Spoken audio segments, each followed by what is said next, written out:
بسم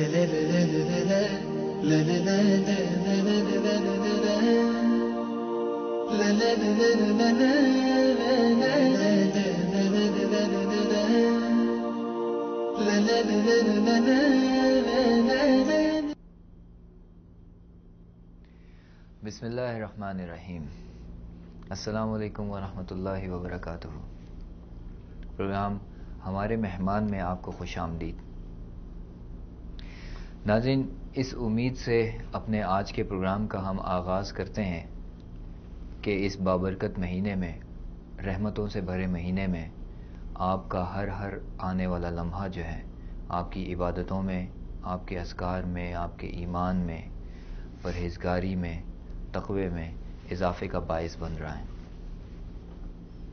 اللہ سبحانہ و تعالیٰ کی ذات رحیم ذات ہے. اللہ سبحانہ و تعالیٰ کی ذات کریم ذات ہے. یوں تو اللہ سبحانہ و تعالیٰ کی جو رحمتیں ہیں وہ سارا سال برستی رہتی ہیں، لیکن ان 12 مہینوں میں سے ایک مہینہ خاص ہے جس میں خصوصی طور پر اہتمام کے ساتھ اللہ سبحانہ و تعالیٰ کی نعمتیں جو ہیں وہ برستی ہیں. رمضان کا مہینہ. اللہ سبحانہ و تعالیٰ کی رحمتوں کے بارے میں اور آگے مزید بات کرنے کے لیے اپنے پروگرام کا باقاعدہ طور پر آغاز کرتے ہیں، اور ہمیشہ کی طرح آج کے پروگرام میں جو ہمارے ساتھ جو ساتھی مہمان موجود ہیں وہ حافظ سید فاروق بخاری صاحب. حافظ صاحب، آپ کو اپنے پروگرام میں ہم خوش آمدید کہتے ہیں. اور جیسا کہ آج کے پروگرام کا ہمارا ٹائٹل ہے رحمتوں کا مہینہ، یہ رمضان، تو پروگرام کے شروع میں جس طرح سے آپ ہمارے ناظرین کو ہمیں اپنے خوبصورت آواز میں تلاوت قرآن کرتے ہیں، تو آج کے پروگرام کا آغاز بھی ہم تلاوت سے شروع کرتے ہیں انشاءاللہ. شکریہ. اعوذ باللہ من الشیطان الرجیم. بسم اللہ الرحمن الرحیم. وَإِذَا سَأَلَكَ عِبَادِي عَنِّي فَإِنِّي قَرِيبٌ أُجِيبُ دَعْوَةَ الدَّاعِ إِذَا دَعَانِ فَلْيَسْتَجِيبُوا لِي وَلْيُؤْمِنُوا بِي لَعَلَّهُمْ يَرْشُدُونَ. صدق اللہ العظیم. جزاکم اللہ خیر. حافظ صاحب، اپنے پروگرام کا باقاعدہ طور پر آغاز کرتے ہیں سوال و جواب کے سلسلے سے. اکثر ہم لوگ اپنے جو سوال جواب ہیں وہی شامل کرتے ہیں جو ہمارے ناظرین جو ہیں وہ ان کے ذہنوں میں ہوتا ہے، وہ پوچھنا چاہتے ہیں. تو آج کا آپ سے میرا جو پہلا سوال ہے وہ یہ ہے کہ یہ مہینہ جو ہے اللہ سبحانہ و تعالیٰ کا خصوصی طور پر رحمتوں کا مہینہ ہے. اس میں اللہ سبحانہ و تعالیٰ کی خاص رحمتیں جو ہیں ان کا نزول ہوتا ہے. تو انسان جو ہے، ہم لوگ جو ہیں، اپنے آپ کو ان نعمتوں کا، ان رحمتوں کا کیسے حقدار بنائیں؟ جی بہت شکریہ. بسم اللہ الرحمن الرحیم. الحمد للہ رب العالمین، والصلاة والسلام علی سید الانبیاء والمرسلین، نبینا محمد وعلی آلہ وصحبہ اجمعین. سب سے پہلے تو میں آپ کا شکریہ ادا کرتا ہوں کہ آپ نے مجھے دوبارہ دعوت دی، اور میں وصال اردو کا بہت ہی دل سے مشکور ہوں کہ انہوں نے مجھے یہ موقع دیا، اور میں اپنے والدین کا بھی مشکور ہوں کہ ان کی دعاؤں کی بدولت آج میں یہاں پر بیٹھا ہوں. آپ کے سوال کا جواب دیتے ہوئے میں یہ شروع کرتا ہوں کہ شہر الرحمہ والبرکہ، یہ جو مہینہ چل رہا ہے یہ رحمتوں اور برکتوں کا مہینہ ہے. اللہ تعالیٰ نے ہم پر رمضان مبارک ایک نعمت کے طور پر ہمیں دیا، اور اس کی برکتیں اور اس کی رحمتیں بے شمار ہیں جس کا ہم اندازہ بھی نہیں کر سکتے. رمضان وہ مبارک مہینہ ہے جس میں اللہ تعالیٰ اپنے بندے پر خصوصی رحمتیں نازل فرماتا ہے، خصوصی نعمتوں سے نوازتا ہے. اللہ تعالیٰ کا ہمیں اس بات کا شکر گزار ہونا چاہیے کہ یہ مبارک مہینہ ہمیں دوبارہ ملا، ورنہ موت کا انسان کا پتہ نہیں ہوتا کسی کو نصیب ہوتا ہے کسی کو نہیں نصیب ہوتا، تو ہمیں اللہ تعالیٰ نے یہ نصیب کیا۔ اس میں سب سے بڑی بات یہ ہے کہ رحمتوں اور برکتوں کے مہینے کے ساتھ ساتھ شیاطین کو اللہ تعالیٰ قید کر دیتے ہیں تاکہ اس کے بندے، اس کے عبادت کرنے والے، ان کو اللہ تعالیٰ نیکی کی طرف رغبت دلاتے ہیں تاکہ ان کو پریشانی نہ ہو، تاکہ ان میں وہ وسوسے پیدا نہ ہوں جو کہ عام دنوں میں شیاطین کرتے ہیں۔ تو اللہ تعالیٰ نے یہ خصوصی ہم پر رحمت اور برکت فرمائی ہے کہ شیاطین کو قید کر دیتے ہیں تاکہ بھلائی کے کام کرنا جو ہے وہ انسان کے لیے آسان ہو جائے۔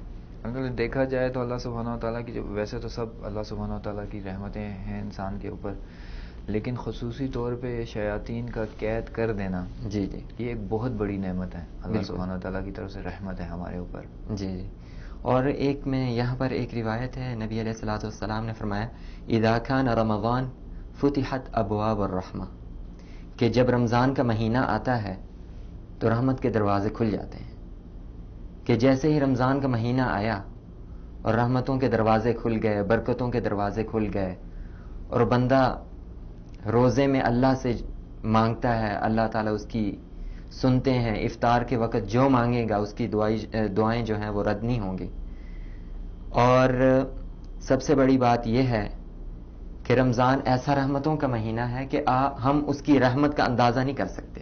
بالکل، یعنی اتنی وسیع رحمتیں، اتنی وسیع برکات ہیں کہ جو ہمیں محسوس تو ہو رہی ہیں مگر اس حد تک ہم نہیں جانتے کہ کتنی برکتیں ہیں، کتنی رحمتیں ہیں، اور ہم کیا کچھ جو ہے وہ حصہ کما رہے ہیں رحمت میں۔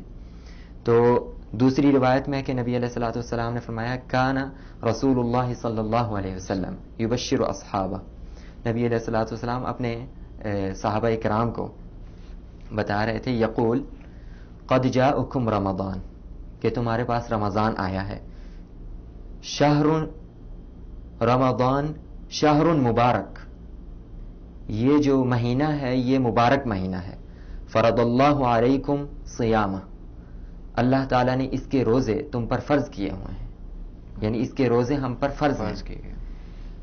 تفتح فیہ ابواب الجنہ، اس مہینے میں دیکھیں سب سے بڑی بات کہ نبی علیہ الصلوۃ والسلام نے فرمایا تفتح فیہ ابواب الجنہ، کہ اس مہینے میں جنت کے دروازے کھول دیے جاتے ہیں، یعنی اتنی رحمت، اتنی برکات کہ جنت کے سارے دروازے کھول دیے جاتے ہیں اس مہینے۔ وتغلق فیہ ابواب النار، اور تمام جہنم کے دروازے بند کر دیے جاتے ہیں، یعنی جن پر عذاب ہو رہا ہے ان پہ بھی تخفیف کر دی جاتی ہے اس مہینے کی بدولت۔ اور فیہ لیلۃ خیر من الف شہر، اس میں ایک رات ہے جو 1000 مہینوں سے بہتر ہے، جسے ہم لیلۃ القدر کہتے ہیں، خیر من الف شہر۔ اب یہاں پر بات نبی علیہ الصلوۃ والسلام نے فرمائی من حرم خیرہا فقد حرم، کہ جو اس سے محروم رہ گیا وہ یقینا محروم رہ گیا۔ یعنی ہمیں سب سے بڑی بات یہ ہے کہ اس مہینے سے محروم نہیں رہنا چاہیے۔ مطلب اس میں یہ ہے نا کہ اللہ سبحانہ و تعالیٰ جنت، جس طرح سے آپ نے ابھی حدیث سنائی اس میں کہ جنت کے دروازے جو ہیں وہ کھول دیے جاتے ہیں، مطلب جنت کے دروازے کھول دیے جاتے ہیں، لیکن اس کے اندر داخل جو ہونا ہے وہ انسان نے اپنے اعمال کی وجہ سے ہونا ہے۔ بالکل بالکل، اور جو دروازے کھلنے سے جو رحمت اور برکات ہیں وہ ہم پر محسوس ہوتی ہیں، یعنی عام 11 مہینوں کی نسبت اگر ہم یہ مہینہ دیکھیں تو اس میں حالانکہ روزہ بھی بندہ رکھتا ہے صبح سے لے کے شام تک، اور لیکن برکات اتنی محسوس کرے گا کہ عام مہینوں میں اسے یہ چیز محسوس ہو ہی نہیں سکتی، یہ خوشی، یہ مسرت، اور یہ ایک قسم کا جو ہے وہ اللہ سے تعلق، اور ایک قسم کا اللہ کے لیے بھوکا رہنا، اور اس کے اندر وہ چیز جاگتی ہے کہ میں اللہ کے لیے بھوکا رہ رہا ہوں، بالکل میں جو ہے اللہ جو ہے وہ مجھے یہ دیکھ رہا ہے کہ میں اس کے لیے بھوکا رہ رہا ہوں۔ تو اس چیزوں کی وہ جو ہم دیکھتے ہیں عام دنوں میں، وہ عام دنوں کی نسبت یہ مہینہ ہم پر بہت ہی زیادہ رحمت ہے اور برکت ہے۔ تو ہمیں اس چیز سے یقیناً فائدہ اٹھانا چاہیے. یعنی جس طرح سے وہ کسی باغ کی طرف سے کوئی اگر کھڑکی کھل جائے تو تازہ ہوا، خوشبو، یہ ساری چیزیں انسان جو ہے محسوس کرتا ہے. جی بالکل اسی اللہ طرح سبحانہ تعالیٰ نے جنت کے دروازے کھول کے رکھے ہیں تو وہ رحمتیں جو ہیں انسان کو اللہ سبحانہ تعالیٰ کی وہ محسوس ہوتی رہتی ہیں. بالکل اسی طرح. سبحان اللہ. تو اب یہاں پر یہ سوال ہوتا ہے کہ اللہ تعالیٰ کی رحمتوں کے خزانے، جی، ان کا نزول جو ہے وہ کیسے یعنی ہم پر ہو. یعنی ٹھیک ہے، میں بھی آپ سے یہ سوال کرنا چاہ رہا تھا کہ اللہ سبحانہ و تعالیٰ کی جو ابھی جتنی رحمتیں ہیں، جتنی برکتیں ہیں، یہ ہم انسانوں کو کب ملیں گی، کیسے ملیں گی؟ جی اسی پہ میں آ رہا تھا، تو آپ نے اچھا ہوا کہ آپ نے سوال کر دیا. تو سب سے بڑی بات یہ ہے کہ آپ اگر ڈائریکٹ آ جاتے تو میں آپ سے سوال نہ کر سکتا. صحیح بات کریں. اللہ تعالیٰ کی رحمتوں کے خزانے تو بھرے ہوئے ہیں. جی، وہ یقیناً وہ غنی ہے، اس کے پاس کسی قسم کی کوئی کمی بھی نہیں. بے شک. جیسا کہ اگر سمندر میں سے ہم ایک سوئی کو ڈالیں پھر اس کو نکالیں، اس سوئی کے ساتھ آپ اندازہ کریں کہ کتنا معمولی سا پانی ہوگا. جی.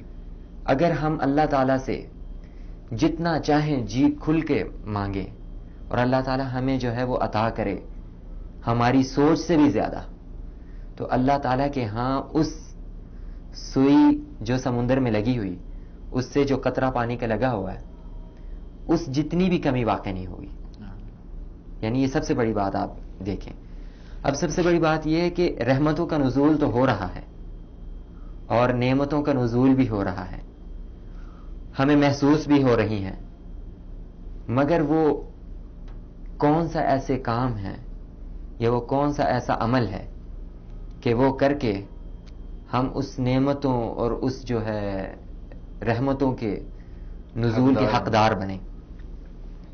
تو اس کی مثال بالکل ایسے ہی ہے جیسے کوئی سخی شخص کسی شہر میں رہتا ہو اور اس کی سخاوت کا یہ عالم ہو کہ اس کی سخاوت پوری جو وہاں کے علاقے کے رہنے والے ہیں اس پر عام ہو اس حد تک، مگر ہم تک نہیں پہنچ رہی. اب ہم سوچتے ہیں کہ اس کی سخاوت کا تو یہ عالم ہے کہ جو چاہے اس سے لے جائے اور یہ بہت نوازتا ہے، مگر ہم تک تو نہیں پہنچ رہی، ہمیں اس کا فائدہ نہیں پہنچ رہا اور ہم بھی اسی علاقے میں رہتے ہیں. سب سے بڑی بات یہ ہے کہ آپ اس بات پہ غور کریں، کیا وہ ہمیں جانتا ہے؟ پہلی بات یہ ہے.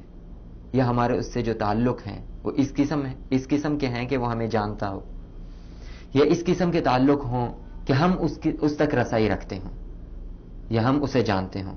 کیونکہ اللہ سبحانہ و تعالیٰ تو ہم سب کو جانتا ہے. جی، کیونکہ اللہ تعالیٰ تو ہم سب کو جانتے ہیں.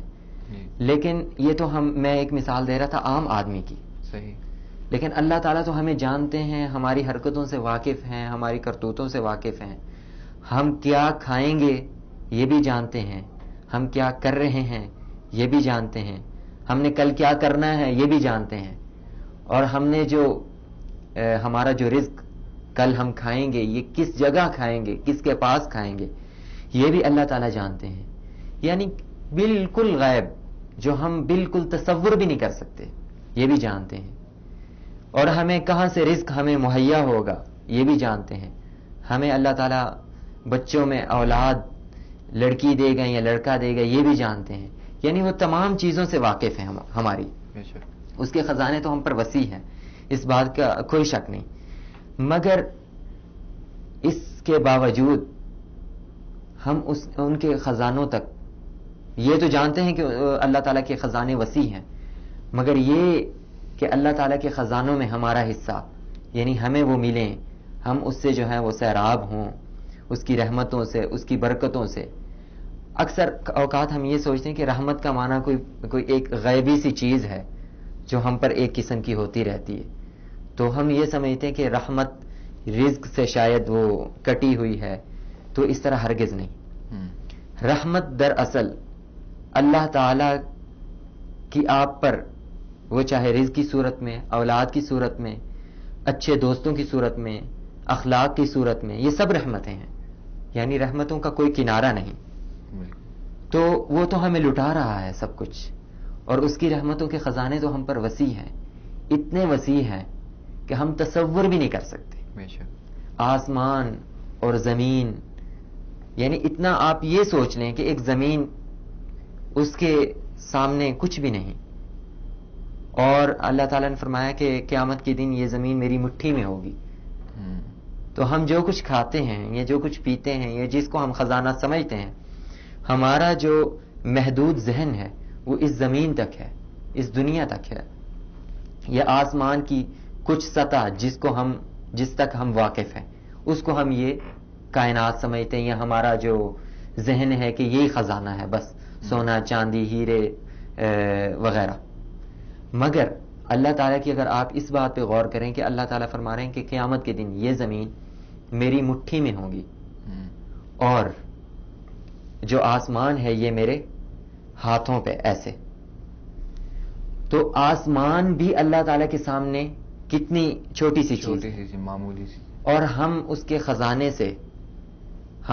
خزانے کی وسعت کا اندازہ یہیں سے لگا سکتے ہیں کہ جس کی مٹھی میں زمین، اگر ہمیں ایک زمین عطا ہو جائے، ایک میں مثال کے طور پر، تو ہم اپنے آپ کو دنیا بھر کا بادشاہ سمجھتے ہیں کہ اس سے بڑھ کر ہمارے پاس اور کوئی چیز ہو ہی نہیں سکتی تھی، یہ تو ہمیں سب کچھ مل گیا. بالکل. مگر جنت جو اللہ تعالیٰ نے ہمیں قیامت کے دن دینی ہے، آخرت میں دینی ہے، وہ جنت ہے. اب جنت میں آپ اس کی نعمتوں کا اندازہ کر لیں. ہم تو دنیا میں پریشان بندہ رہتا ہے، یہ پریشانی بھی فانی ہے، انسان بھی فانی ہے، دنیا بھی فانی ہے، اور یہاں کی مشکلات بھی فانی ہیں، اور یہاں کی جو آپ کو آرائش اور آرام اور آسانی یہ بھی فانی ہے. مگر دائمی جو چیز ہے وہ جنت میں ہے، کہ جیسا کہ آپ کو وہاں نعمتیں آپ کو ملیں گی، وہاں بھی رحمتیں ہوں گی، کہ آپ کو جنت کی جو عمارت ہوگی، جو جہاں آپ کا گھر ہوگا جنت میں، ایک اینٹ چاندی کی، ایک اینٹ سونے کی، اور جو گارے کے طور پہ استعمال ہوگا وہ کستوری، اور زمین میں مٹی جو ہے وہ زعفران، ہیرے جواہرات. کہ آپ اس چیز کو اندازہ کریں کہ اللہ کی رحمت کتنی وسیع ہے. ہمیں اس دنیا میں بھی ہمیں نواز رہا، اور قیامت کے دن سب سے زیادہ نوازے گا کہ ہمیں جنت مل رہی. حتیٰ کہ ایک روایت میں آیا کہ ایک بندہ جب جہنم سے، آخری جو کلمہ گو، وہ جہنم سے جب نکلے گا اپنے گناہوں سے سزا یافتہ ہونے کے بعد، تو پہلے تو وہ اللہ سے یہ کہے گا، یا اللہ مجھے آپ جہنم سے نکال کے کنارے پہ بٹھا دیجیے، نکال کے بس کنارے پہ بٹھا دیجیے، میں اتنا آپ سے. اللہ تعالیٰ اس سے فرمائیں گے کہ اس سے آگے تو نہیں تمہارا کوئی ارادہ، بس یہی خواہش ہے. وہ کہے گا بس میری یہی خواہش. جب وہ کنارے کے اوپر بیٹھ جائے گا تو پھر کچھ عرصے کے بعد اللہ تعالیٰ سے کہے گا کہ یا اللہ مجھے اس کنارے سے ذرا دور کر دے، بس یہ میری خواہش ہے، بس تو کنارے سے دور کر دے کہ جہنم کی تپش اور یہ ان کی چیخیں پکاریں، یہ مجھے سکون نہیں ان سے آتا، تو ان سے مجھے دور کر دے. تو اللہ تعالیٰ اس سے یہ کہیں کہ اس سے آگے تو تیری کوئی خواہش نہیں، تو کہے گا نہیں بس یہ اللہ یہی میری خواہش. تو اسے وہاں سے دور کر کے تھوڑا سا جہنم سے ہٹا کے اس کو بٹھا دیا جائے گا. پھر ایک چھاؤں سی وہ دیکھے گا، پھر وہ کہے گا یا اللہ اگر میں تو نادان ہوں، میں تو انسان ہوں، گناہگار ہوں، آپ مجھے اتنا رحم کر دیجئے کہ اس چھاؤں میں بٹھا دیجئے، گرمی سے نکال کے چھاؤں میں بٹھا دیجئے. تو اللہ تعالیٰ اس کی یہ بھی بات مانیں گے، اسے چھاؤں میں بٹھا دیں گے. اب اسے چھاؤں سے، یہ ادنا جنتی کی بات کر رہا ہوں، یہ ادنا جنتی اعلیٰ بھی ہیں، ادنا بھی ہیں، یہ ادنا جنتی کی بات کر رہا ہوں.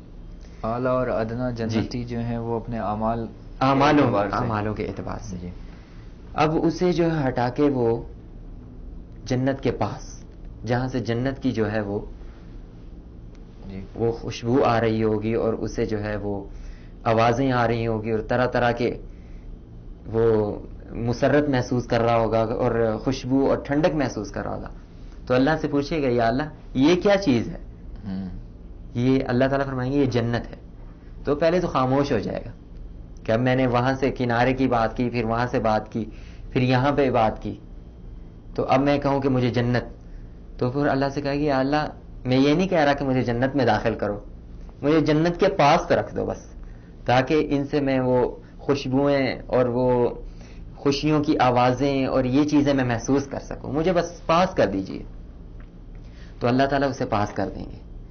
اور پھر وہ کچھ عرصے کے بعد کہے گا یا اللہ اب میرا دل جو ہے نا وہ یہ چاہتا کہ میں جنت کے اندر داخل ہو جاؤں، تو آپ مجھ پہ رحم کر دیجئے، مجھ پہ کرم کر دیجئے. تو اللہ تعالیٰ فرمائیں گے کہ یہ 6 دنیا، یعنی اس طرح کی میں تمہیں 6 دنیا جس میں تم رہتے تھے، اس طرح کی میں تمہیں 6 دنیا عطا کر دیتا ہوں، تو وہ تمہیں منظور ہیں یا یہاں؟ تو وہ کہے گا یا اللہ مجھے 6 دنیا منظور نہیں، مجھے آپ اس میں داخل کر دیجئے، اس جنت میں داخل کر دیجئے. کہ آپ اندازہ کر لیجئے یہ دنیا، پہلی بات یہ فانی ہے، کہ اس میں کوئی باقی نہیں، نہ انسان نے باقی رہنا، نہ نعمتوں نے باقی رہنا. اگر باقی چیز رہیں گی تو وہ ہمارے اعمال ہیں جو ہم قبر میں ساتھ لے کے جائیں گے، اور یہی اعمال ہمیں قیامت کے دن ہمیں وہ کامیابی میں مدد فرمائیں گے، مدد کریں گے. اور جنت وہ چیز ہے جو ہمارے وہم و گمان میں جو ابھی آ رہی ہے ویسی نہیں ہے، اس سے کہیں گنا زیادہ ہے. کہ وہاں ایسی چیزیں ہیں کہ نبی علیہ الصلوۃ والسلام نے فرمایا کہ جنت وہ ہے کہ کسی انسان کے وہم و گمان میں بھی نہیں کہ وہ کیسی ہے. یعنی ہم تصور میں یہ سوچتے ہیں کہ شاید وہ سونے کے دروازے ہوں گے یا وہ چاندی یا وہ سونا، کہ جس طرح ہم سنتے ہیں اور ہم اپنے تخیلات میں وہ چیزیں بناتے ہیں. تو وہ چیزیں جو جنت حقیقت میں ہے اس کے ایک ذرے کے برابر بھی معنی نہیں رکھتی جو ہمارے تخیلات میں. ہم یہ سوچتے ہیں کہ بڑے بڑے دروازے ہوں گے، محل ٹائپ ہوں گے، وہاں حوریں ہوں گی، یا وہ سواریوں کے لیے گھوڑے ہوں گے، یا جس طرح کی بھی چیزیں. ہم یہ چیز سوچتے ہیں کہ شاید اس طرح کی چیز ہوگی، مگر ہماری سوچ سے وہ کہیں وہ زیادہ خوبصورت اور کہیں زیادہ نعمتوں سے بھری ہوئی. اور اس حد تک کہ جو آپ چیز دل سے مانگیں گے یا دل سے آپ چاہیں گے، یا آپ صرف یہ خیال پیدا کریں گے کہ یا اللہ ہمیں یہ چاہیے، تو وہ حاضر ہو جائے گی. یعنی ہمیں اللہ تعالیٰ نے اس چیز کا ہمیں اگر دنیا میں روک دی ہے، کہ روکا ہے کہ آپ شراب کی طرف نہ جائیے، یہ حرام ہے، تو اس کے بدلے یہ نہیں، اس کے بدلے اللہ تعالیٰ آپ کو مطہر شراب پلائیں گے. شراباً زنجبیلا، یعنی مطہر شراب جو ہے، جو پاک شراب ہے وہ پلائیں گے. اور وہاں دودھ کی نہریں، شہد کی نہریں، شراب کی نہریں، یعنی جو آپ جی بھر کے پئیں، جو چاہیں کریں. اور وہ دائمی جنت ہے، یعنی آپ نے وہاں آپ کو موت نہیں آئے گی، وہاں جو ہے آپ کو کسی قسم کی کوئی پریشانی نہیں ہوگی، یا کسی قسم کی یہ جو دنیا میں مسائل ہوتے ہیں رزق کے کہ آج میں کما کے نہیں لایا، کھلاؤں گا کیا. 70 حوریں، ادنا جنتی کو 70 حوریں، اور اس طرح کی باتیں جو ہے وہ جنت تو ہم پہ جو اللہ تعالیٰ نے رحمتیں نازل کی ہیں وہ تو اتنی وسیع ہے کہ ہم اس کا اندازہ کر ہی نہیں سکتے. جزاکم اللہ خیر حافظ صاحب. آپ نے جو جنت کا نقشہ ایک کھینچا ہے، جنت کے بارے میں ہمیں ہمارے ناظرین کو بتایا ہے، تو یہ رمضان کا مہینہ جو ہے اللہ سبحانہ و تعالیٰ کی یہ جنت حاصل کرنے کا ایک بہترین موقع ہے ہمارے پاس، کہ ہم لوگ اس رمضان میں اللہ سبحانہ و تعالیٰ کو راضی کر لیں. اللہ سبحانہ و تعالیٰ نے جس طرح سے حکم دیا ہے اس رمضان کو گزارنے کا، اس طرح سے نبی اکرم صلی اللہ علیہ وسلم نے جس طرح سے رمضان گزارا، صحابہ کرام نے جس طرح سے رمضان کے روزے رکھے اور اپنے آپ کو اس دنیا میں بھی کامیاب کیا اور آخرت میں بھی کامیاب کیا، تو اللہ سبحانہ و تعالیٰ کا جو بہترین انعام ہے جنت الفردوس، اس کو حاصل کرنے کے لیے یہ رمضان کا مہینہ جو ہے بہترین مہینہ ہے. اس میں ہم سب کو یہ چاہیے کہ جتنی بھی اللہ سبحانہ و تعالیٰ کی رحمتیں ہیں، برکتیں ہیں جو آسمان سے نازل ہو رہی ہیں، وہ سب جو ہے وہ ہم حاصل کرنے والے بن جائیں. انشاءاللہ اس سلسلے کو آگے جاری رکھیں گے، لیکن اس سے پہلے ایک چھوٹا سا بریک.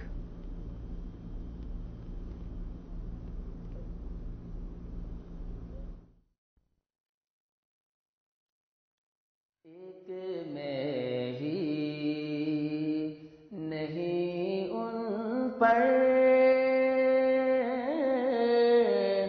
قربان زمانہ ہے، ایک میں ہی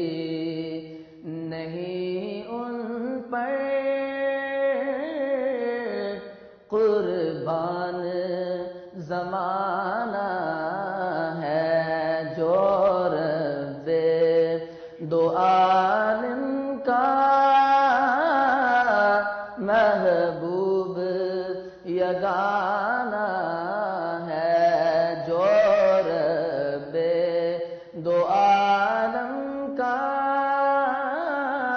محبوب یگانہ ہے ایک میں ہی نہیں ان پر قربان زمانہ ہے ایک میں ہی نہیں ان پر قربان زمانہ ہے جو رب دو عالم کا محبوب یگانہ ہے جو رب دو عالم کا محبوب یگانہ ہے اور کل پل سے ہمیں جس نے خود پار لگانا ہے کل پل سے ہمیں جس نے خود پار لگانا ہے زہرا کا وہ بابا ہے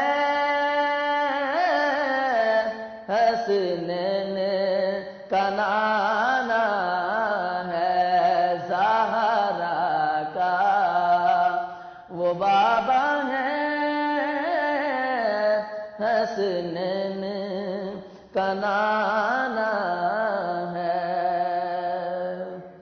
ایک میں ہی نہیں ان پر قربان زمانہ ہے جو رب دو عالم کا محبوب یگانہ ہے اور سو بار اگر توبہ ٹوٹی بھی تو حیرت کیا سو بار اگر توبہ ٹوٹی بھی تو حیرت کیا بخشش کی روایت میں توبہ تو بہانہ ہے بخشش کی روایت میں توبہ تو بہانہ ہے اور پیر نصیر الدین نصیر گیلانی گولروی رحمۃ اللہ تعالی علیہ آپ فرماتے ہیں کہ محروں میں کرم رکھیے اس کو ناصر منشے محروں میں کرم رکھیے اس کو ناصر منشے جیسا ہے نصیر آخر ساحل تو پرانا ہے جیسا ہے نصیر آخر ساحل تو پرانا ہے ایک میں ہی نہیں ان پر قربان زمانہ ہے ایک میں ہی نہیں ان پر قربان زمانہ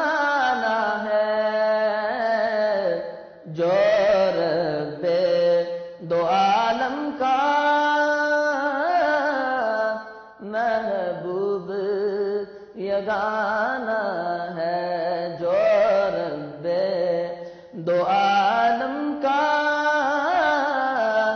محبوب یگانہ ہے.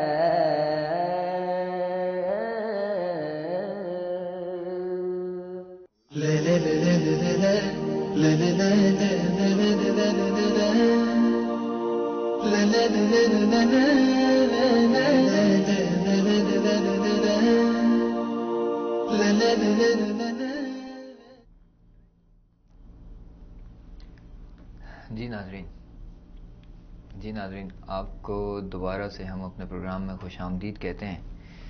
پروگرام میں بریک میں جانے سے پہلے حافظ صاحب جو ہیں وہ بات یہ کر رہے تھے کہ جنت جو ہے وہ اللہ سبحانہ و تعالیٰ کی اس میں یہ انعامات ہیں, ایسی ایسی چیزیں ہیں, اور جہنم میں ایک جہنمی کا قصہ انہوں نے سنایا. پھر اس کے بعد اس کو سزا پورا ہونے کے بعد جنت میں داخل ہونے والا سارا سلسلہ. تو حافظ صاحب آپ سے سوال میرا یہ ہے کہ اللہ کی نعمتیں اور یہ جتنی بھی ساری رحمتیں ہیں یہ ہمیں کب تک ملیں گی, اور ان نعمتوں کو حاصل کرنے کے لیے ایسے وہ کون سے کام کرنے پڑیں گے ہمیں جس کے ریوارڈ میں یہ جس کے بدلے میں ہمیں یہ نعمتیں جو ہیں جن سے اللہ سبحانہ و تعالیٰ نوازے گا؟ جی بہت شکریہ. دیکھیں جیسے کہ نعمتوں کا ذکر ہوا کہ بے شمار نعمتیں ہیں جو ہم ذکر کر چکے ہیں, اس سے بھی کہیں زیادہ, جیسا کہ اللہ تعالیٰ کا ہمیں دیدار بھی نصیب ہوگا ماشاءاللہ. اور یہ سب سے بڑی نعمتوں میں سب سے اعلیٰ نعمت یہ ہے کہ اللہ سبحانہ و تعالیٰ جو اس پوری کائنات کا خالق مالک رازق ہے اس کا دیدار نصیب ہو جائے گا. سب سے بڑی نعمت. ماشاءاللہ. اور ہم یہ تو جانتے ہیں کہ یہ نعمتیں موجود ہیں اور ہمیں جنت میں یہ ملے گا, مگر جب تک کوئی بندہ اس جگہ چلا نہیں جاتا اس کو اس نعمت کا اندازہ ہو نہیں سکتا. لیکن ہمیں ان نعمتوں کو حاصل کرنے کے لیے سب سے جو بڑی بات ہے وہ یہ ہے کہ اللہ تعالیٰ سے تعلق پیدا کرنا چاہیے تاکہ ہم اس نعمتوں کے حقدار بنیں. ہماری یہ خواہش ہے اگر تو سب سے پہلے ہمیں اللہ تعالیٰ سے تعلق قائم کرنا ہوگا, اللہ تعالیٰ کو راضی کرنا ہوگا, اور ایسے عوامل اختیار کرنے ہوں گے جس سے ہمارا رب ہم سے راضی ہو. تو کون سے عمل ہیں ایسے؟ جی سب سے پہلے تو بات یہ ہے کہ اللہ تعالیٰ نے قرآن مجید میں ارشاد فرمایا فَاذْكُرُونِي أَذْكُرْكُمْ, تم مجھے یاد رکھو میں تمہیں یاد رکھتا ہوں. کہ اگر بندہ اسے یاد رکھے گا تو وہ اللہ آپ کو بھی یاد رکھے گا. اگر آپ اللہ تعالیٰ کا ذکر, مثال کے طور پر اللہ تعالیٰ کا ذکر کرتے ہیں, مثال اس طرح دے رہا ہوں کہ کسی مجلس میں آپ بیٹھے ہیں اور آپ نے اللہ کی بات کی, اللہ کا ذکر ہو گیا یہ, تو آپ نے اللہ کی بات کی تو اللہ تعالیٰ نے فرمایا کہ اگر آپ اکیلے میں بیٹھ کے مجھے یاد کریں گے تو میں تمہیں اکیلے یاد کروں گا. اگر آپ مجھے سب یعنی اپنی مجلس میں بیٹھ کے ایک مجلس میں بیٹھ کے مجھے یاد کریں گے تو میں آپ کی مجلس سے بہت اچھی مجلس میں آپ کو یاد کروں گا جو فرشتوں کی مجلس ہے. تو یہ سب سے بڑی بات ہے کہ فَاذْكُرُونِی, ایک چھوٹی سی بات ہے کہ فَاذْكُرُونِی, آپ مجھے یاد رکھیں, اذکرکم, میں آپ کو یاد رکھتا ہوں. اللہ سبحانہ تعالیٰ کو یاد رکھنا, جو یہ صرف ذکر کی جہاں پہ بات ہوئی تسبیح پکڑ کے اللہ اللہ کرنا, یہ تو مراد نہیں ہے نا, یعنی نماز بھی پڑھنا, روزہ بھی رکھنا, اور تبلیغ بھی کرنا, لوگوں کو اللہ کی راہ پہ جو ہے وہ چلانا, لوگوں کو جو ہے وہ اچھی بات کہنا, اللہ کی بات کہنا, یہ اللہ کا ذکر ہے. ذکر سے مراد وہ چیز میں نہیں کہہ رہا کہ آپ تسبیح بھی ذکر ہے, مگر یہ میں جو بات کر رہا ہوں یہ بھی ہے کہ آپ ذکر بھی کریں, اس کے علاوہ جو ہے نماز بھی پڑھیں, مگر سب سے بڑی بات یہ ہے کہ لوگوں کو آپ جو ہے مثال کے طور پر آپ کسی مجلس میں بیٹھے ہیں تو اللہ کا ذکر کریں, اللہ کی بات کریں کہ اللہ تعالیٰ نے یوں فرمایا, اللہ تعالیٰ نے یوں فرمایا, یہ بھی ذکر ہے. تو سب سے بڑی بات ہے اللہ تعالیٰ اس میں بہت ساری ایک جملہ باتیں ہیں کہ فذکرونی اذکرکم، تم مجھے یاد رکھو میں تمہیں یاد رکھتا ہوں. اب یاد رکھنے سے مقصد یہ کہ ہم کوئی بھی کام کر رہے ہیں ہم اللہ تعالیٰ کو ذہن میں یاد رکھیں کہ اگر ہم اللہ کی پناہ اگر برائی کی طرف جا رہے ہیں تو ہم اللہ کو یاد رکھیں کہ اللہ تو دیکھ رہا ہے. یہ بھی اسی فذکرونی اذکرکم میں شامل ہے.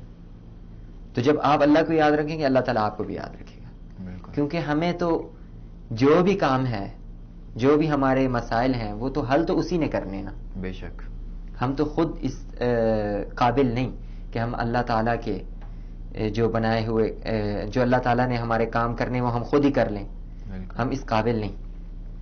تو سب سے بڑی بات یہ ہے کہ فذکرونی اذکرکم، یہ ایک چھوٹی سی اللہ تعالیٰ نے بات کی مگر اس کا معنی سمندر جتنا، بلکہ سمندر سے بھی وسیع ہوگا. کوئی بندہ کاروبار کرتا ہے اس میں خیانت نہ کرے.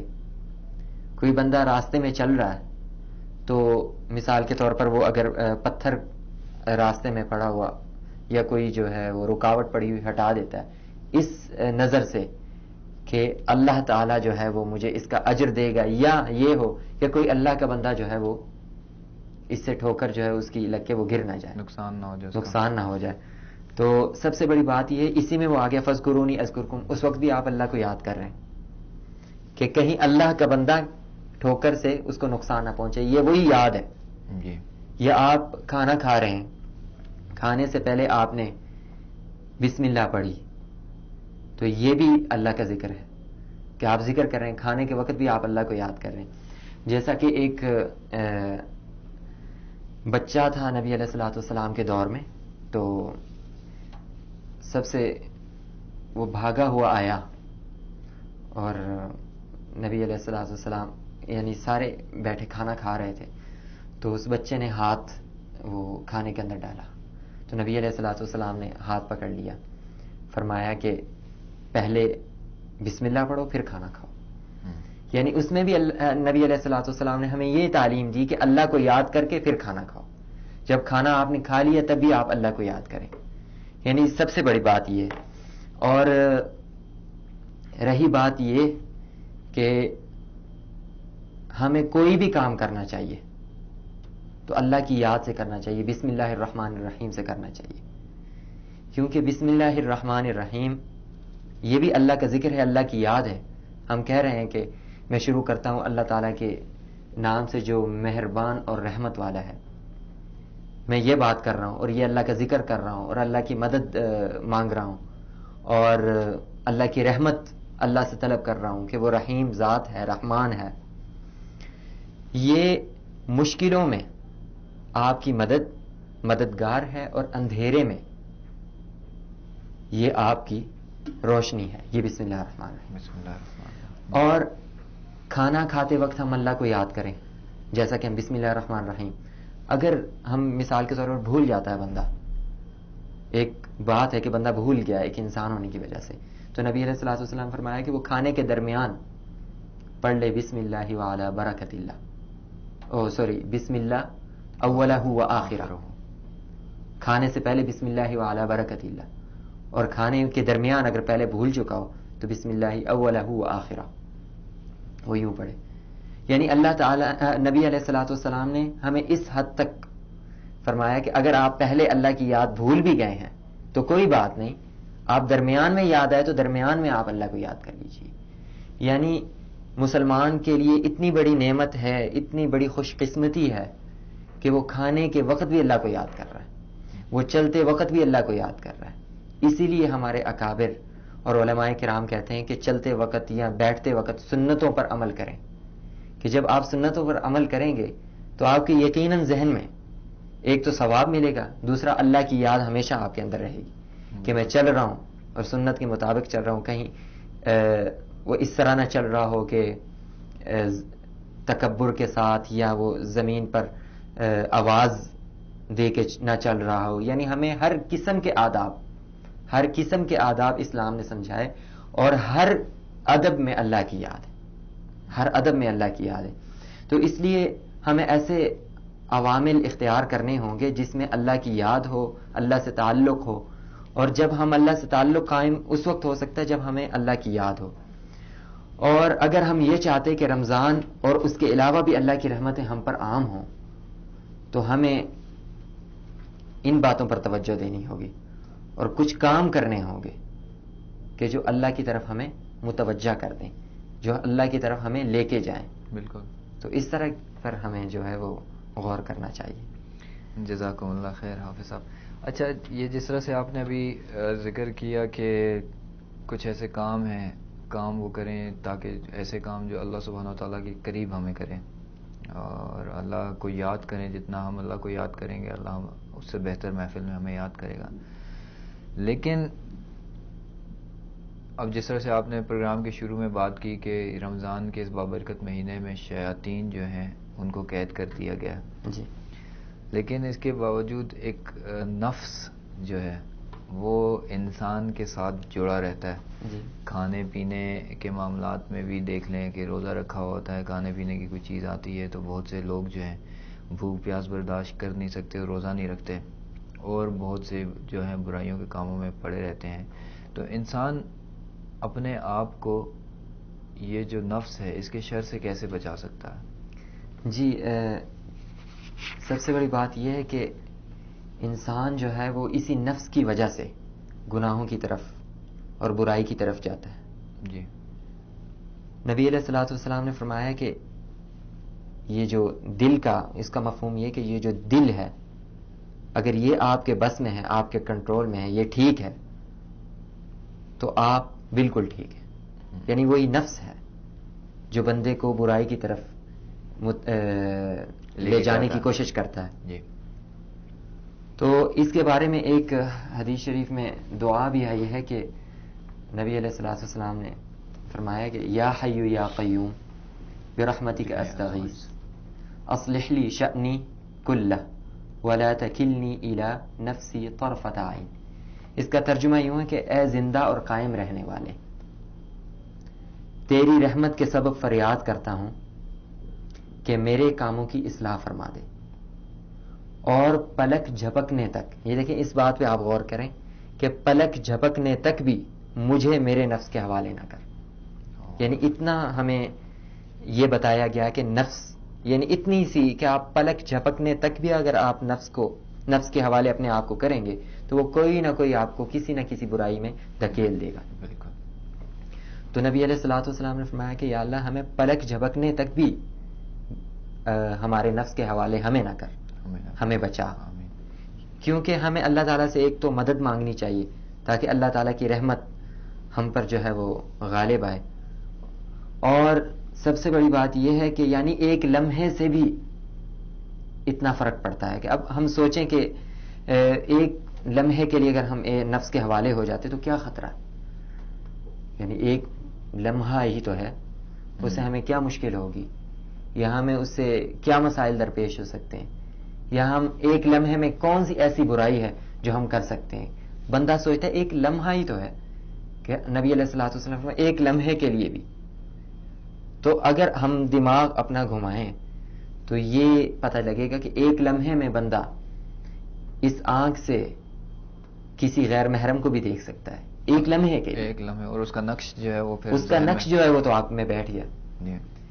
تو ایک لمحہ تو بہت بڑی بات ہے, ایک لمحہ بہت بڑی چیز ہے گناہ کرنے کے لیے, اور بہت ہی کافی ہے ایک لمحہ. تو نبی علیہ الصلوۃ والسلام نے ان باتوں کو ہمیں اس طرح کی دعا بتائی کہ یا اللہ ہمیں پلک جھپکنے تک, کہ آپ نے ایک پلک جھپکی اور اتنی دیر لمحے سے بھی کم ہمیں جو ہے وہ نفس کے حوالے نہ کرو. اور یہ ایک آنکھ ہی ہے جو لمحے میں گناہ کرتی ہے, باقی جو اعضاء ہیں وہ گناہ کرنے میں ان کو ٹائم لگتا ہے, مگر یہ آنکھ, اور یہ سب سے بڑی چیز کہ اس آنکھ سے دیکھی ہوئی چیز آپ کے دماغ سے دور نہیں ہوگی, اور کئی دن کئی مہینے آپ کو یہ برائی جو ہے وہ سیو رہے گی, وہ آپ کے دماغ میں جو ہے وہ سوچوں میں گھومتا رہے گا, وہ ایک لمحے کی برائی. تو ہمیں اس باتوں کا بہت خیال رکھنا چاہیے. اس لیے سورۃ یوسف میں اللہ تعالیٰ نے ارشاد فرمایا کہ ان النفس لامارۃ بالسوء, کہ یہ وہی تو نفس ہے, بے شک یہ وہی نفس جو آپ کو برائی کی طرف اکساتا ہے.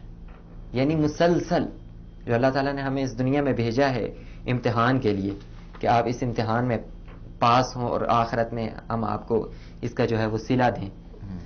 تو یہ ایک نفس ہے، کیونکہ امتحان میں بندہ با اختیار ہوتا ہے، اس کو اختیار ہوتا ہے وہ کیا چیز لکھنی ہے، کیا چیز اس نے کرنی ہے.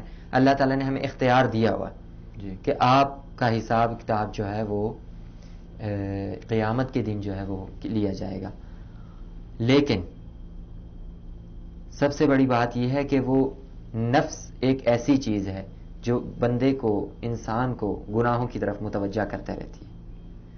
اور ہمیں اس سے بچنے کے لیے نبی علیہ الصلوۃ والسلام نے دعا بھی فرما دی، اور اس دعا کے ساتھ ساتھ ہمیں خود بھی کچھ تگ و داو کرنی چاہیے، خود بھی کچھ ہمت کرنی چاہیے، کوشش کرنی چاہیے. اور خود بھی ہمیں کچھ ایسے فیصلے کرنے چاہیے، کچھ ایسی ہمت پکڑنی چاہیے کہ ہم گناہوں کی طرف نہ جائیں. کہ یہ نہیں کہ ہم نے دعا کر لی یا نماز پڑھ لی، جیسا کہ نماز میں اللہ تعالیٰ نے قرآن میں فرمایا کہ ان الصلاۃ تنہا عن الفحشاء والمنکر، یہ جو ہے گناہوں کو اور برائی کو، بے حیائی کو روکتی. مگر آپ دیکھ لیں کہ بندہ نماز بھی پڑھتا ہے، بے حیائی میں بھی، برائی میں بھی، گناہوں میں بھی، کسی کے ساتھ خیانت بھی کرے گا اور واپسی آ کے نماز بھی پڑھے گا، اور کسی کے ساتھ جو ہے وہ وعدہ خلافی بھی کرے گا اور نماز بھی پڑھے گا. تو وہ کیا چیز ہے کہ ہم وہ کر بھی رہے ہیں اس کو ایک روٹین کے مطابق، مگر ہمیں اس کا کوئی فائدہ نہیں. ہم پھر یہ سوچتے ہیں کہ دیکھیں جی ہم نماز تو پڑھتے ہیں تو ہمیں جو ہے وہ کوئی فائدہ نہیں ہوتا. تو ہم بھائی نماز فائدے کے لیے نہیں پڑھ رہے، بالکل ہم نماز اس لیے پڑھ رہے ہیں کہ اللہ تعالیٰ نے فرمایا ہے کہ یہ آپ تدبر کیجئے، اس دنیا پہ غور و فکر کیجئے کہ یہ میں نے کیسی بنائی، یہ دنیا کیسی بنائی، اس پہ غور کیجئے، پھر مجھے یاد کریں کہ آخر اس کو بنانے والا کون ہے. تو نبی علیہ الصلوۃ والسلام نے ہمیں سب کچھ بتا دیا کہ آپ اللہ تک کیسے پہنچ سکتے ہیں، آپ اللہ کو کیسے راضی کرتے ہیں. اللہ تعالیٰ کا ہمیں وہ پتہ بتایا، وہ ایڈریس بتایا کہ آپ اللہ کون ہے، ہم اللہ تک کیسے پہنچ سکتے ہیں. ہمارا وہ رب ہے، ہماری باتیں سنتا ہے، ہماری حاجتیں پوری کرتا ہے، شہرک سے بھی قریب ہے، شہرک سے بھی زیادہ قریب ہے. جیسا کہ میں نے پروگرام کے شروع میں ایک آیت تلاوت کی تھی، وَإِذَا سَأَلَكَ عِبَادِي عَنِّي فَإِنِّي قَرِيب.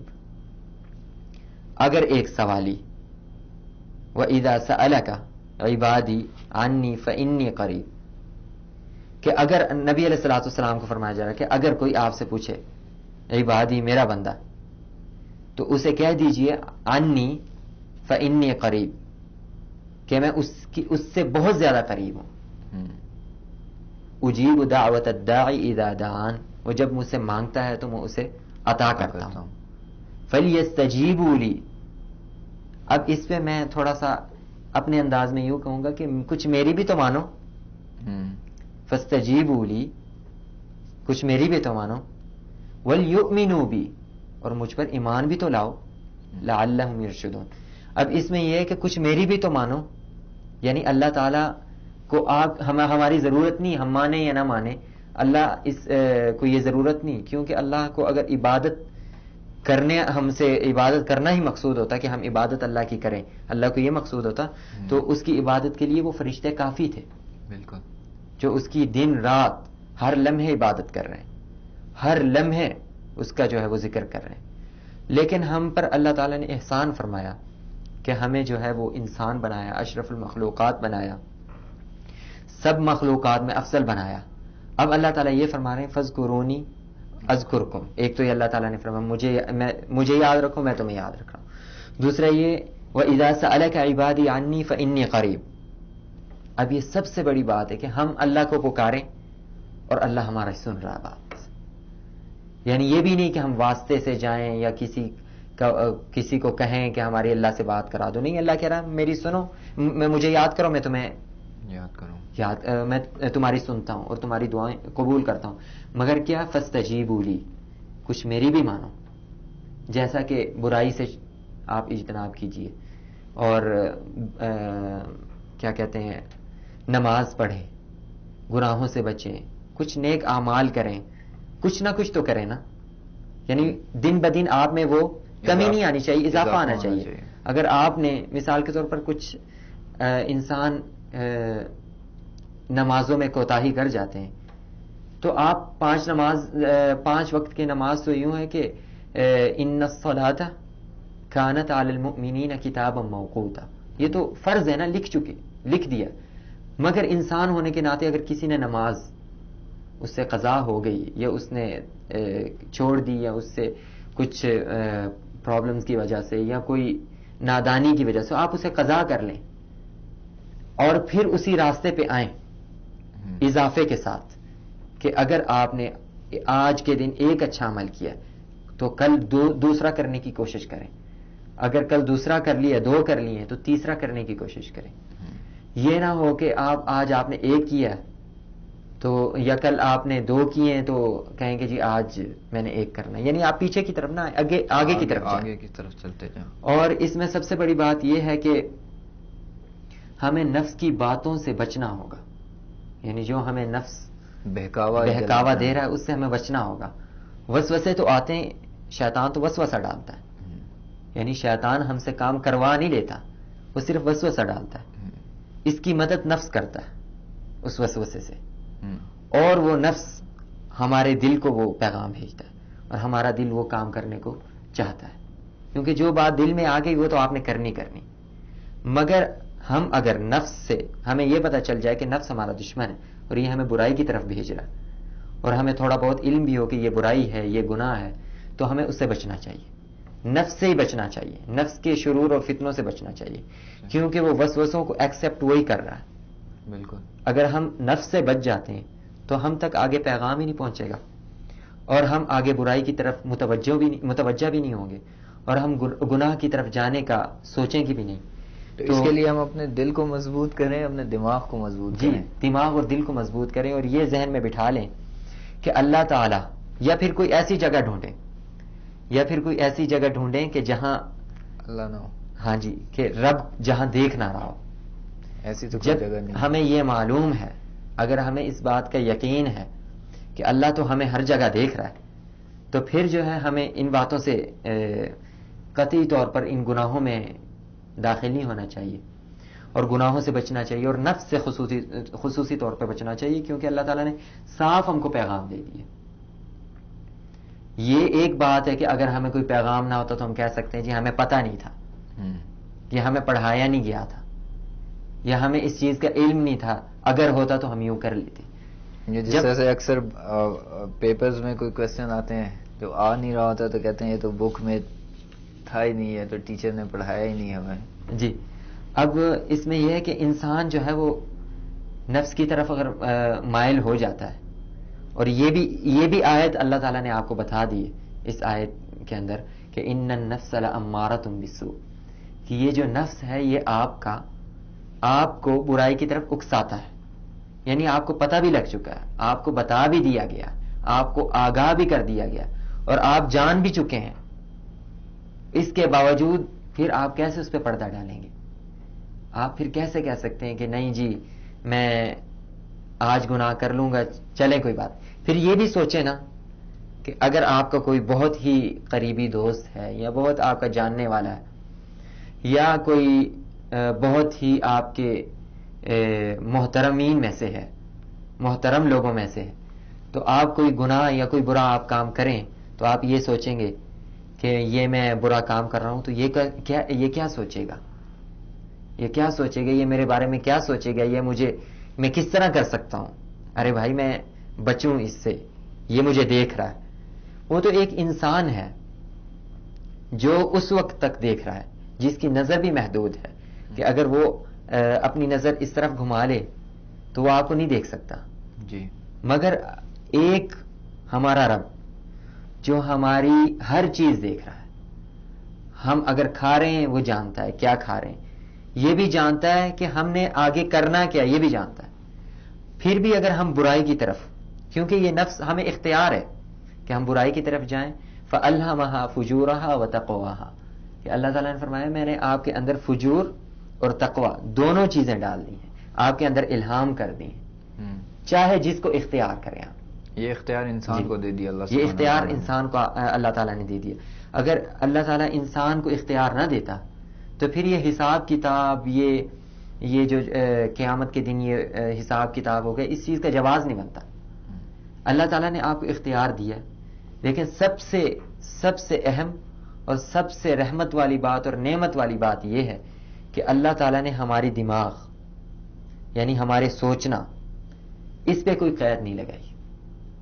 ہم جتنا وسیع جتنا چاہے سوچ سکتے ہیں. بالکل یہ سب سے بڑی نعمت ہے. اس پر ہمیں اللہ تعالیٰ نے قید نہیں لگائی. ہاں کچھ عوامل ایسے ہیں کہ جس سے خداوند کریم کی اس دنیا کے متعلق، یہ جو دنیا ایک بیلنس پہ قائم ہے، اگر اس میں کوئی خلل آتا ہے یا کوئی بندہ ایسا کام کر گزرنے کو چاہتا ہے، کیونکہ اختیار تو ہے انسان کو، کوئی ایسا کام کرنا چاہتا ہے کہ جس سے دنیا متاثر ہو سکتی ہے، جس سے رب کا نظام تھوڑا سا متاثر ہونے کا خطرہ، وہاں اللہ تعالیٰ آپ کو روک دیں گے، وہاں آپ کی کام کو چلنے ہی نہیں دیں گے.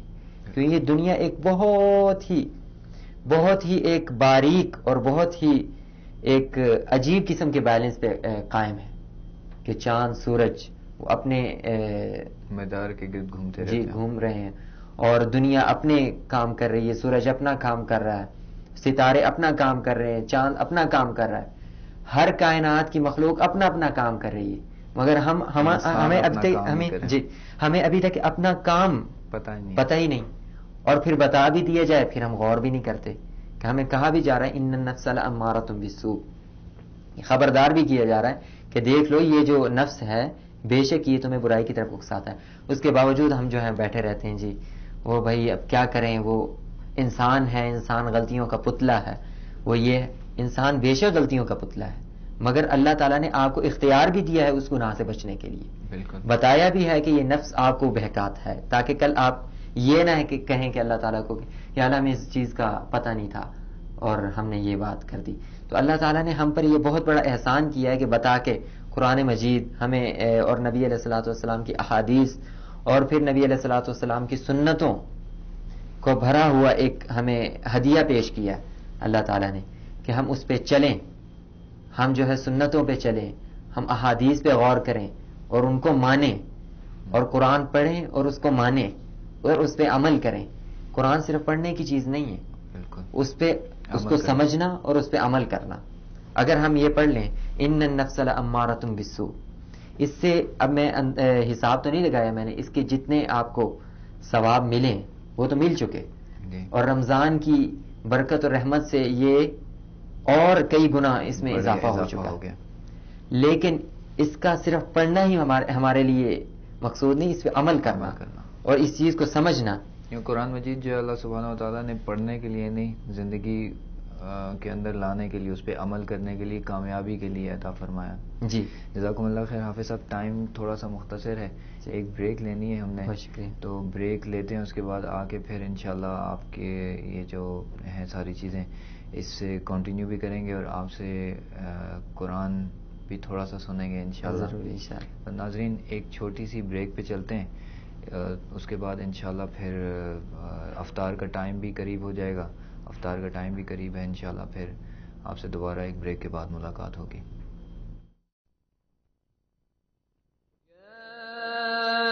أيها الذين آمنوا كتب عليكم الصيام كما كتب على الذين من قبلكم لعلكم تتقون. على الآيات والذكر وفي فيض من العطر هنا رمضان مدرسة تنير مآثر الفكر. على الآيات والذكر وفي فيض من العطر هنا رمضان مدرسة تنير مآثر الفكر. هنا رمضان مدرسة تنير مآثر الفكر.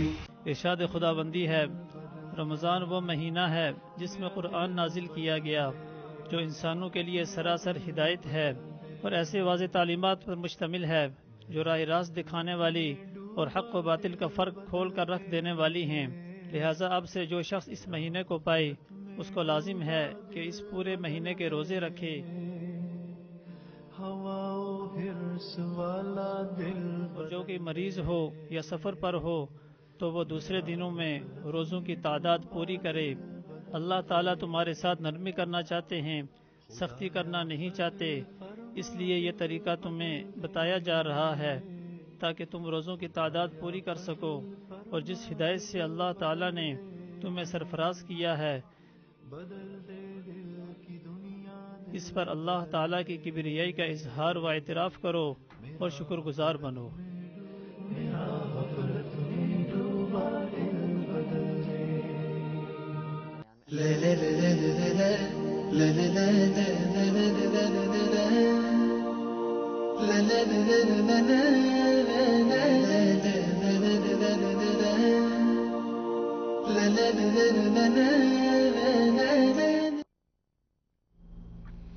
السلام علیکم ورحمۃ اللہ وبرکاتہ۔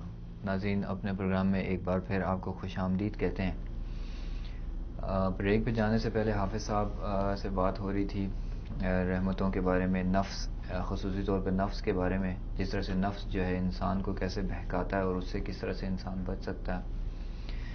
حافظ صاحب، اب یہ رمضان کا مہینہ ہے، بابرکت مہینہ ہے، اس مہینے میں اور دوسرے مہینوں میں کی ترتیب میں انسان کی کچھ فرق ہوتا ہے جی، جو اگر دیکھا جائے تو سحر اور افطار کا۔ عام دنوں میں مطلب نارمل انسان کھانا کھاتا ہے، لیکن اہتمام کے ساتھ سحر اور افطار جو ہے رمضان کے بابرکت مہینے میں ہوتی ہے۔ تو یہ افطار جو ہے خصوصی طور پہ، جس کے بارے میں کہتے بھی ہیں کہ افطار کے وقت انسان جو بھی دعا مانگتا ہے روزے دار، اس کی دعا رد نہیں ہوتی، جی، اور بھی بہت سی فضیلتیں۔ تو افطار کی جو فضیلتیں ہیں اس کے بارے میں آپ ہمیں اور ہمارے ناظرین کو تھوڑا سا آگاہ کر دیں۔ جی، بسم اللہ الرحمن الرحیم۔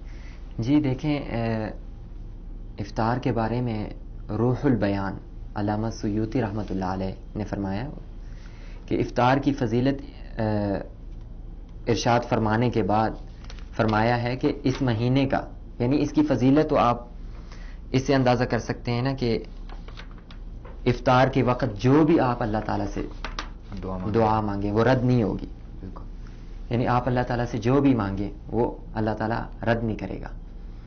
اور سب سے بڑی خوشی اللہ تعالیٰ نے فرمایا، ایک خوشی جو ہے وہ افطار کے وقت روزہ دار کو نصیب ہوتی ہے اور دوسری قیامت کے روز میں دوں گا۔ تو یہ بہت بڑی اس کی فضیلت ہے کہ ہم لوگ اللہ تعالیٰ کا ذکر کرتے ہیں افطار سے پہلے، اور اللہ تعالیٰ سے جو ہے وہ رو رو کے دعائیں مانگتے ہیں اور اپنی خطائیں جو ہم نے کی ہوئی ہیں اس پہ پچھتاتے ہیں اور آگے نہ کرنے کی، آگے گناہ نہ کرنے کا عزم کرتے ہیں، توبہ استغفار کرتے ہیں اللہ سے۔ اور حال میں جو بندہ اس وقت دعا کر رہا ہوتا ہے، اس وقت اللہ تعالیٰ سے جو اسے چاہیے ہوتا ہے وہ مانگ رہا ہوتا ہے، جو بھی دل کھول کے۔ تو اس کی فضیلت تو اتنی زیادہ ہے کہ آپ اندازہ بھی نہیں کر سکتے۔ دوسری بات یہ ہے کہ روزہ دار کی، کیونکہ پورے دن کا پیاسا بھوکا، اور اس کی جو روزہ دار کی بو ہوگی وہ اللہ تعالیٰ کے ہاں جو ہے وہ مشک و عنبر سے زیادہ قیمتی ہے، یعنی اتنی فضائل ہیں اس کے۔ لیکن میں روح البیان میں علامہ سیوطی رحمۃ اللہ علیہ نے افطار کی فضیلت ارشاد فرمانے کے بعد فرمایا کہ اس مہینے کا اول حصہ رحمت ہے۔ میں ذرا اپنی بات تھوڑی سی رمضان پہ لانا چاہ رہا ہوں کہ اس مہینے کا جو اول حصہ وہ یہ رحمت ہے، یعنی حق تعالی کا انعام جو ہے وہ ہم پر ہوتا ہے، اللہ تعالیٰ کا انعام ہم پر ہوتا ہے، اور یہ رحمت عامہ کہلاتی ہے۔ رحمت عامہ سے مراد سب پر رحمت، سارے امت مسلمہ پہ رحمت، اور جو اس رحمت کا شکر ادا کرے، یعنی یہ رحمت تو آپ پر ہوتی رہے گی، آپ انسان پر بھی ہوتی رہے گی، جو شکر ادا نہ بھی کرے اس پر بھی یہ رحمت برسے گی، مگر اس کے لیے یہ رحمت عامہ ہے، یعنی عام انسانوں کے لیے، عام مسلمانوں کے لیے، کہ وہ رمضان کا مہینہ داخل ہو گیا، وہ روزہ رکھتے ہیں، بس ٹھیک ہے، ایک فارمیلٹی پوری کی، اور اس پر رحمتیں تو ہوں گی، مگر ایک رحمت وہ ہے ان کے لیے جو شکر ادا کرتے ہیں اللہ تعالیٰ کا، جیسے کہ قرآن میں بیان ہوا کہ لَإِن شَكَرْتُمْ لَأَزِيدَنَّكُمْ، کہ اگر آپ میرا شکر ادا کریں گے تو میں اس میں زیادتی کروں گا. یعنی یہ جو اللہ تعالیٰ انعامات کی بارش ہم پر کر رہے ہیں اس وقت، تو اس میں اللہ تعالیٰ جو ہے شکر کرنے والوں کو اس نعمت میں بھی اضافہ کر دیں گے. اور اس نعمتوں کا اس لیے کہ روزوں کا جو کچھ حصہ ہم گزار چکے ہوتے ہیں، جیسے کہ ابھی ہم پہلے عشرے میں جا رہے ہیں، کہ ہم پہلے عشرے میں اللہ تعالیٰ کی شکر گزاری اور اس کی نعمتوں کا شکر کرنا یہ ہم چل رہے ہیں.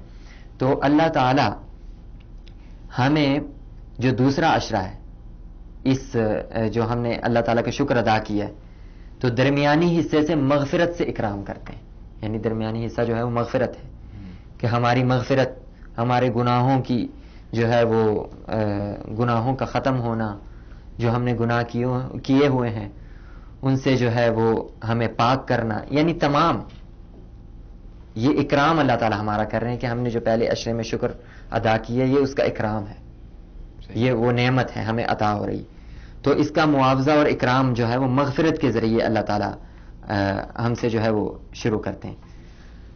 اب دوسری بات یہ ہے کہ نبی کریم صلی اللہ علیہ وسلم نے ہمیں اس بات کی طرف بھی رغبت دلائی ہے کہ جو آقا لوگ ہیں، جیسے کہ کسی کے ملازم ہیں،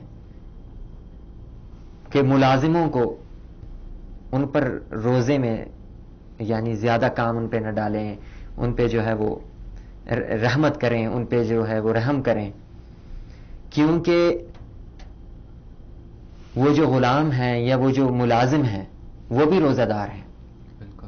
انہوں نے بھی روزہ رکھا ہوا، وہ بھی ہم انسانوں کی طرح ایک عام انسان ہے، وہ ہم سے کوئی زیادہ طاقتور نہیں یا ہم سے کوئی بڑھ کر طاقتور نہیں، ہم جیسے ہی ہیں. انہوں نے بھی روزہ رکھا. تو نبی علیہ الصلوۃ والسلام نے فرمایا کہ ان پر بھی رحم کیجیے، کہ تاکہ وہ بھی روزہ دار ہیں، کیونکہ جب آپ کسی پر رحم کریں گے تو اللہ تعالیٰ آپ پر بھی رحم کریں گے، کیونکہ اللہ تعالیٰ اس پر بہت زیادہ رحمت نازل فرماتے ہیں جو کسی پر رحم کرے. اور آپ جس طرح کے جانتے ہیں کہ روزہ دار کے لیے زیادہ کام کرنا جو ہے دقت کا باعث ہے. تو ایک ملازم جو صبح سے لے کے شام تک کام بھی کرے اور روزے میں بھی ہو، اس کے لیے کتنی دقت ہوگی. اور یہ پھر سب سے بڑی بات یہ کہ روزہ جو ہے یہ غمخواری کا مہینہ ہے، یعنی غربا، مساکین، اور ان سے جو ہے ہمیں اچھا برتاؤ کرنا چاہیے، ہمیں ملیں، ہمیں اچھی طرح سے ملنا چاہیے. اور اگر ہم گھر میں افطار پکاتے ہیں یا اگر ہم نے 10 چیزیں تیار کی ہیں تو کم از کم 2 چیزیں جو ہیں وہ غربا، مساکین یا ضرورت مند کے لیے، یا آپ کو پتا ہو کہ اس کے گھر میں جو ہے وہ افطار کی وہ نہیں ہے، کھانا نہیں ہے افطار کے لیے، تو ہمیں کم از کم 10 چیزیں ہم اگر تیار کرتے ہو، کم از کم 2 چیزیں تو ہمیں انہیں دے دینی چاہیے نا، تاکہ اللہ تعالیٰ جو ہے وہ ہم پر راضی ہو. اور ایک واقعہ میں عرض کرتا ہوں چھوٹا سا، اگر آپ کے پاس ٹائم ہو تھوڑا سا. ٹائم کم. جی میں مختصر سا کرتا ہوا کہ ایثار سے متعلق حضرت ابو جہم رضی اللہ تعالی عنہ، ابو جہم میم کے ساتھ، صحیح، ابو جہم رضی اللہ تعالی عنہ، یہ صحابی ہیں. یہ یرموک کی لڑائی پہ اپنے چچا زاد بھائی کو تلاش کر رہے تھے. تو انہوں نے ایک ہاتھ میں ایک مشکیزہ بھی اٹھایا ہوا تھا پانی کا، کہ زخمیوں کو پلانے کے لیے، اور اپنے چچا زاد بھائی کو تلاش کر رہے تھے. تو ان کے چچا زاد بھائی جو ہے وہ ایک جگہ وہ اتفاق سے انہیں نظر آ گئے تو زخمی حالت میں. تو انہوں نے ان سے پوچھا کہ آپ پانی میں آپ کو پلاؤں؟ تو انہوں نے کہا ہاں میں پانی پینا چاہتا ہوں. یہ میں ایثار کی بات کر رہا ہوں کہ ایک بندہ زخمی حالت میں پڑا ہوا اور پانی پینے کی اس کو کتنی طلب ہوتی ہے، پیاس بھی، زخمی بھی، زخم سے چور. اور اس نے کہا جی، انہوں نے ان کے چچا زاد بھائی نے کہا جی میں پانی پینا چاہتا ہوں. تو اتنے میں ہی دوسرے ایک زخمی جو صحابی تھے ان کی آواز آئی. تو انہوں نے کہا مجھے نہیں ضرورت، ان کو پلاؤ، ان کو زیادہ ضرورت ہے. تو وہ ان کے پاس گئے، اتنے میں ہی تیسرے کی آواز آئی. تو انہوں نے کہا مجھے نا اس کو پلاؤ. تو وہ تیسرے کے پاس گئے، تو اتنے میں وہ جو تیسرے تھے وہ ان کی روح پرواز ہو گئی، شہید ہو گئے. اب وہ دوسرے کے پاس آئے جو درمیان والے کے پاس، کہ اب میں ان کو پلا دوں. اتنے میں ان کی بھی روح پرواز ہو گئی. اب وہ اپنے چچا زاد بھائی کے پاس آئے اتنے میں ان کی بھی روح پرواز ہوگی. اب بات کرنے کا یہاں مقصد یہ ہے کہ ہمارے اسلاف صحابہ کرام رضوان اللہ علیہم اجمعین ان کا ایثار دیکھیں کہ زخمی حالت میں بھی بندے کو جب طلب ہوتی ہے زخم سے چور، وہ یہ طلب کر رہا ہوتا ہے کہ مجھے پانی کا ایک قطرہ بھی مہیا ہو جائے. وہ اپنے آپ کو پیاس میں ڈال کر وہ یہ کہہ رہا ہے کہ دوسرے کو پانی پلا دو، یعنی مجھے ضرورت نہیں، دوسرا جو ہے وہ اس سے سیراب ہو جائے. تو ہمارے اسلاف کی یہ ایثار، ہمارے اسلاف کا یہ ایثار اور یہ قربانیاں اور یہ صبر تھا. تو ہمیں سب سے بڑی بات ہے کہ ایک رمضان کا مہینہ اور ایک رحمتوں کا مہینہ، ہمیں لوگوں کے ساتھ ایثار کرنا چاہیے. غریبوں کی مدد جہاں تک ہم ممکن ہو سکتا ہے، ہم اپنی جیب کو بھی دیکھیں کہ جہاں تک ممکن ہو سکتا ہے ہم اس کی مدد کریں. اگر کھانا نہیں ہے، افطار اس کے پاس نہیں ہے، تو ہم ایک چیز اسے بھیج دیں تاکہ وہ افطار کر لے. اس کا ہمارے اوپر بہت زیادہ تو ہم اس کی مدد کریں گے، لیکن اصل میں تو ہم لوگ خود اپنی ہی مدد کر جی رہے ہوتے ہیں. دراصل ہم اپنی ہی مدد کر رہے ہوتے ہیں. اور سب سے بڑی بات یہ کہ ہمیں جو ہے وہ نبی علیہ الصلوۃ والسلام نے فرمایا کہ اگر وہ کوئی شخص بھوکا ہے اس کو کھانا کھلاؤ، اور اگر کوئی ننگا ہے اسے کپڑے پہناؤ، یعنی اس کی مدد کرو. تو اس کا جو ثواب اور اجر ہے یہ آپ کو قیامت کے دن آپ کی سوچ سے بھی زیادہ ملے گا. تو ہمیں ان باتوں پہ بہت زیادہ غور کرنا چاہیے، اور ہمیں یہ بھی دعا کرنا چاہیے اللہ تعالی ہمیں بھی ان راستوں پہ چلائے اور سننے والوں کو بھی چلائے. اور بہت شکریہ.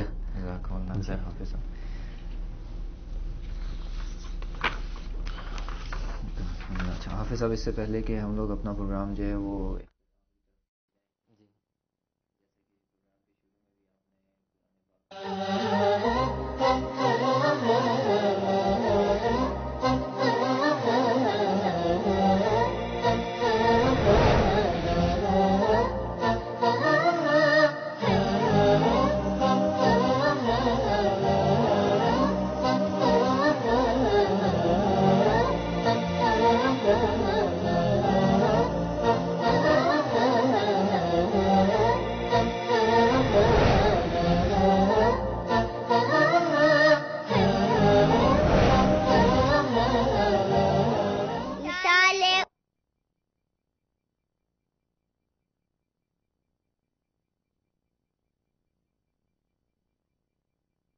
جو 3 منٹ ہمیں کرنا چاہیے.